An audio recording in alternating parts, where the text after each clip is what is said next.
हम सभी की जिज्ञासा अनंत है कि जीवन, मृत्यु और उसके पार क्या होता है।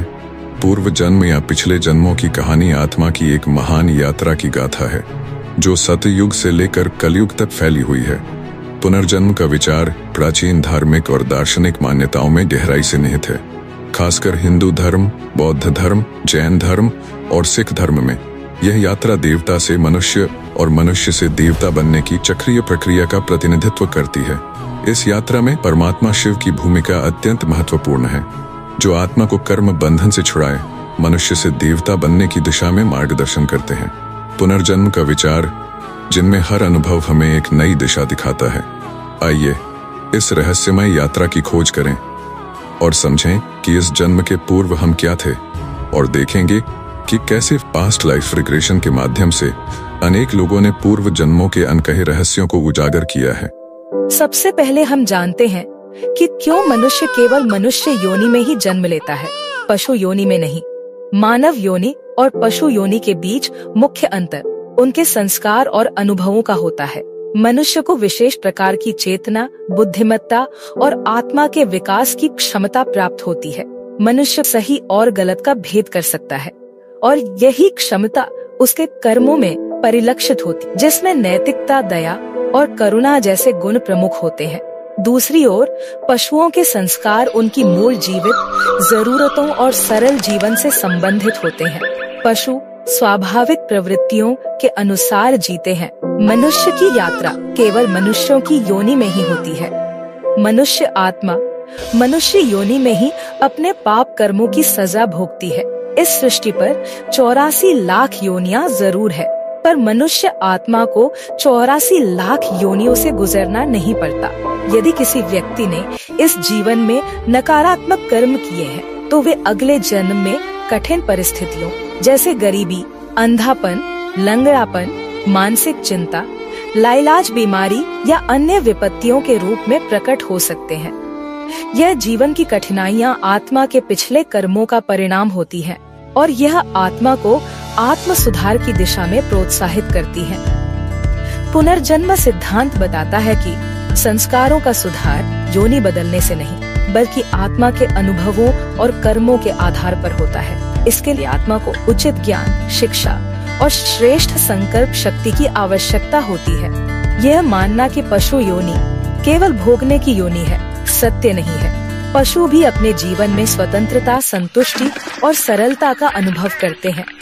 पक्षियों का आकाश में उड़ना उनकी स्वतंत्रता और संतोष का प्रतीक है।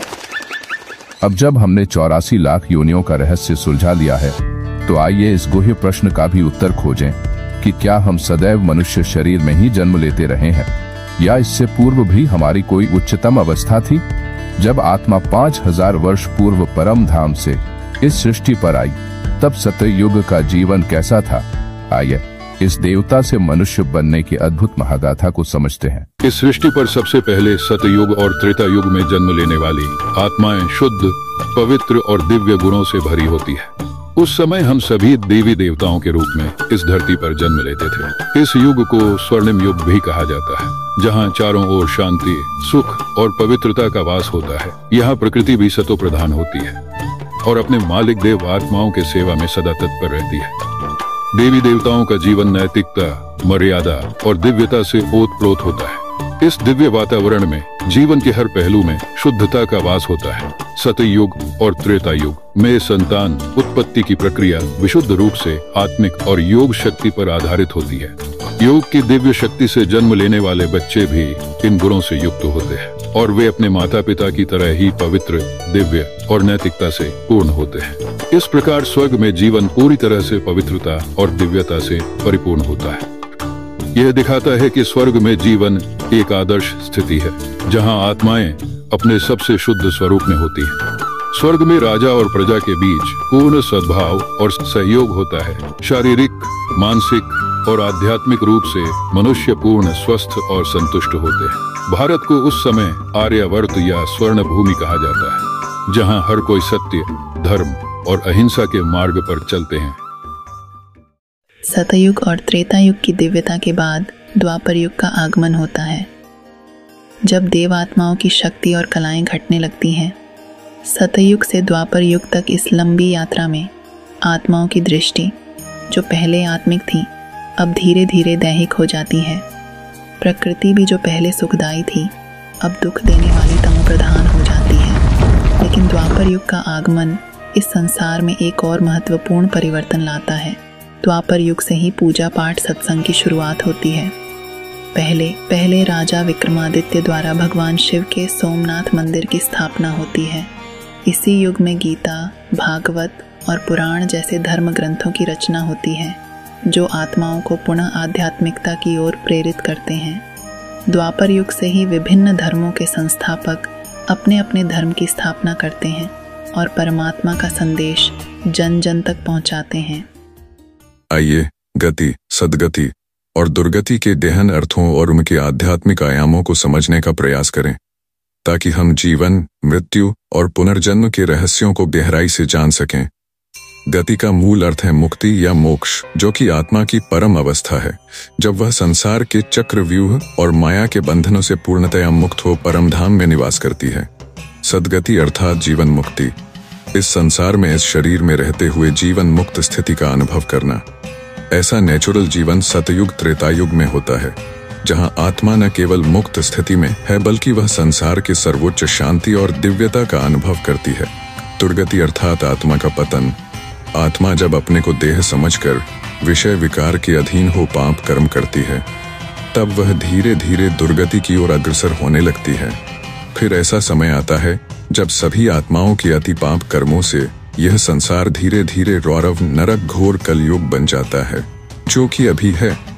कलयुग में जब कोई व्यक्ति शरीर छोड़ता है तो लोग उसे स्वर्गवासी कहते हैं, परंतु इस समय स्वर्ग का अस्तित्व नहीं है। आत्मा केवल अपने पूर्व जन्मों के कर्मों के अनुसार इस संसार में पुनः जन्म लेती है।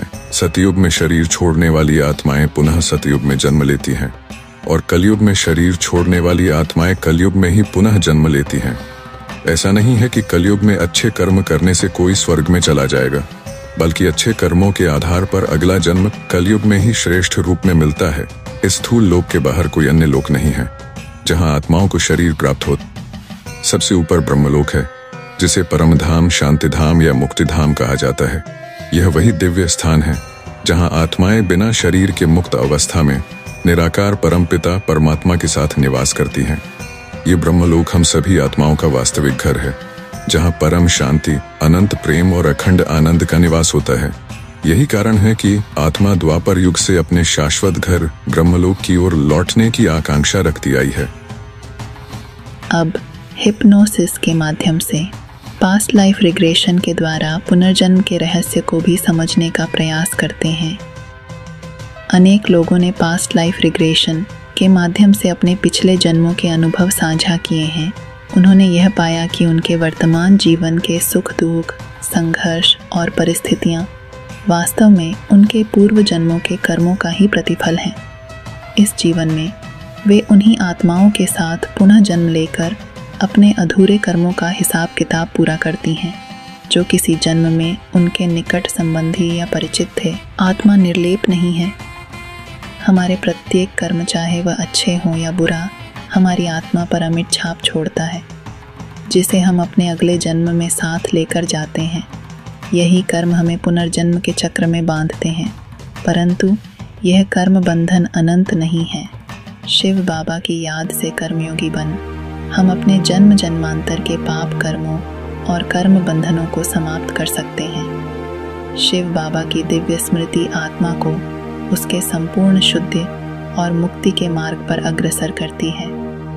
इस जीवन में सुख, शांति, आनंद का अनुभव करने के लिए हमें इस बात को समझना पड़ेगा कि हमारा वर्तमान जीवन ही संपूर्ण जीवन नहीं है। जीवन एक सतत यात्रा है जिसमें आत्मा एक शरीर से दूसरे शरीर में प्रवेश करती रहती है। हमारा वर्तमान जीवन केवल एक पड़ाव है। इससे पहले भी हम कई जन्म ले चुके हैं। हर जन्म में हमें नए माता पिता, परिवार, धन संपत्ति और अन्य संसाधन मिले हैं और इस जन्म में भी हमें ये सब मिल रहे हैं। यह समझना महत्वपूर्ण है कि ये सभी चीजें अस्थायी हैं और एक जन्म से दूसरे जन्म तक साथ नहीं जाती। इसलिए इस जीवन में किसी भी वस्तु या व्यक्ति के प्रति लोभ, आसक्ति या अत्यधिक मोह रखना उचित नहीं है। लोभ और आसक्ति हमें हमारे सच्चे कर्म पथ से भटका देते हैं और जीवन में असंतोष और दुख का कारण बनते हैं। जब हम मोह मुक्त होकर बिना किसी आसक्ति के अपने कर्तव्यों का पालन करते हैं तो ऐसा कर्म न केवल हमें मानसिक शांति और संतोष प्रदान करता है बल्कि पूरे विश्व में अनासक्त भाव को उत्पन्न करने में सहयोग देता है। इसलिए यह आवश्यक है कि हम अपने जीवन को इस प्रकार जिएं कि जब शरीर छोड़ने का समय आए तो हमारी मति शुद्ध, शांत और श्रेष्ठ हो और एक परमात्मा की ही याद हो। इस प्रकार का सत्य जीवन दृष्टिकोण हमें न केवल इस जन्म में बल्कि आगामी जन्मों में भी श्रेष्ठ गति प्रदान करता है। यही जीवन की सच्ची समझ और धर्म का पालन है। अब यह सृष्टि चक्र वापस वहीं पर लौट कर आ गया है जहां से शुरू हुआ था। अब वापस अपने घर परमधाम जाना है। भगवान सर्वव्यापी नहीं है। अभी वह इस सृष्टि रंगमंच पर अवतरित होकर हमें राजयोग की दिव्य शिक्षा दे रहे हैं। कुछ ही वर्षों में यह दुनिया पुनः एक नए युग, स्वर्णिम युग में प्रवेश करने वाली है जहां दिव्यता और शांति का सूर्योदय होगा और हर आत्मा अपने शुद्ध स्वरूप में स्थित होगी।